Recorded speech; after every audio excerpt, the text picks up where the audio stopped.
भिवंडी तालुका वालशिंद गांव के बाबदेव पाड़ा के प्रसिद्ध समाज सेवक व सोनाले ग्राम पंचायत के माजी उपसरपंच सम्माननीय श्री संतोष महातू सोरे ने अपने जन्मदिन के शुभ अवसर पर हर वर्ष की तरह इस वर्ष भी भिवंडी तालुका के पांजरापुर स्थित गौशाले में जाकर गौ माते को फ्रूट व चारा खिलाकर अपना जन्मदिन परिवारों के साथ केक काटकर मनाया गया।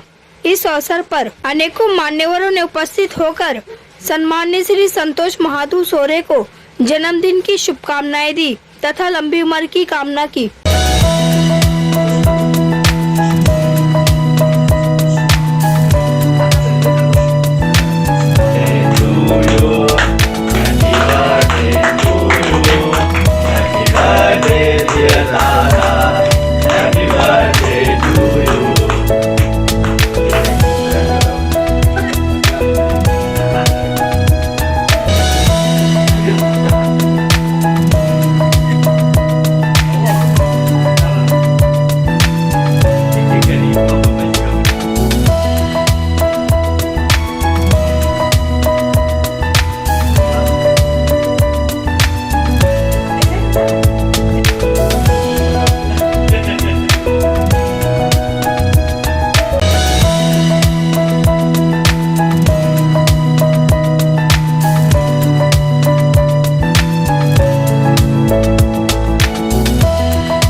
माझे मित्र संतोष महातू सोरे यांना वाढदिवसाच्या लाख लाख शुभेच्छा। तसंच संतोष महातू सोरे हे जिवलग मित्र आहेत माझे आणि संतोष महातू सोरे हे एकदम म्हणजे मित्रामध्ये एकदम म्हणजे असा त्यांचा सिंहाचाच वाटा असतं। किती मित्र 100 मित्र असले तरी तो सिंहाचा वाटा उचलणारा म्हणजे संतोष सेठ यांना माझ्या वाढदिवसाच्या लाख लाख शुभेच्छा। आज वाढदिवसाच्या निमित्ताने इतर लोक किती खर्च करतात, इकडे तिकडे बड्डेच्या पार्टी देतात, पण संतोष शेठचा असा आहे का ते नेहमी दरवर्षी त्याच्या वाढदिवसाच्या निमित्त तो गोशालेमध्ये येतं आणि न चुकता येतं। तो आज किती वर्ष झाले, मी आज 17-18 वर्ष बघतो त्याला मी, तर तो इथं गोशालेमध्ये पहिला प्राधान्य गोशालेला देतो।